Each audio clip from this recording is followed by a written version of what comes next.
पनवेल जवळचा कोन हा परिसर सध्या मद्य, मनी आणि मस्ती या त्रिकोणाचा चौथा कोन बनलाय। सर्वोच्च न्यायालयाने डान्स बारवरील निर्बंध हटवल्यानंतर पनवेलच्या या भागात पुन्हा एकदा बारबालांचा छमछमाट आणि पैशांचा खणखणाट सुरू झालाय। पनवेलच्या कोनजवळ छमछमाट, दररोज होतीये लाखोंची उधळपट्टी। पिंपरी चिंचवडच्या गुंठा मंत्र्यांची वर्दळ, बार मालकांची दर दिवशी लाखोंची कमाई। सर्वोच्च न्यायालयानं डान्स बारवरचे निर्बंध हटवल्यानंतर पनवेलच्या कोनजवळ दररोज लाखोंची उधळपट्टी होतीये। यातला बहुतांश पैसा पुणे आणि आजूबाजूच्या तालुक्यांमधील गुंठा मंत्र्यांचा असल्याचं कळतंय। संध्याकाळी 4 वाजल्यापासूनच या ऑर्केस्ट्रा बारच्या बाहेर आलिशान गाड्यांची वर्दळ सुरू होते।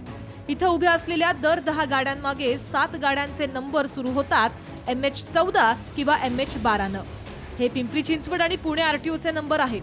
गेल्या काही वर्षात पुणे, पिंपरी चिंचवड, वडगाव, मावळ ते थेट तिकडे खेड चाकण पर्यंत गुंठा मंत्र्यांचं पेव फुटलंय। मोठ्या प्रमाणावर आलेले उद्योग आणि विकास कामं यामुळे जमिनींना आलेला सोन्याचा भाव, गुंठ्या गुंठ्यानं जमिनी विकून अचानक आलेला पैसा यामुळे बारकडे गर्दी वाढतीये।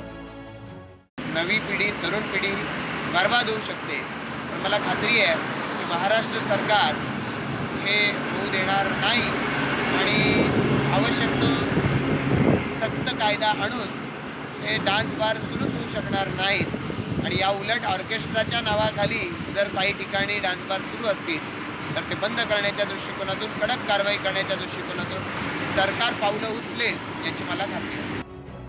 न्यायालयाच्या नियमानुसार बारमध्ये पैसे उधळण्यावर बंदी आहे, पण ही बंदी अक्षरशः उधळून लावली जातीये। एका बिअरसाठी 1000 रुपये मोजावे लागतात। तिप्पट चौपट दरानं इथं मद्य विकलं जातंय। इथं येणाऱ्या वाहनांची संख्या पाहता इथले बार मालक केवळ मद्य विक्रीतनंच महिन्याला कोट्यवधींची कमाई करतायत। की अपयश आहे, लोकप्रतिनिधींचे अपयश आहे, राज्य सरकारचा अपयश आहे।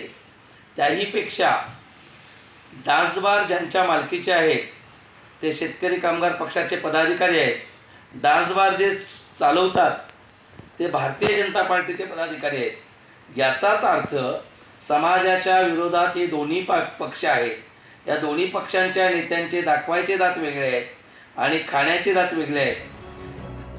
डान्स बार बंदी हटवल्यामुळे एक नवी चंगळवादी संस्कृती उदयाला येते। त्यामुळे डान्स बारवरची बंदी हटवायला नको होती असा सुद्धा एक सूर उमटतोय।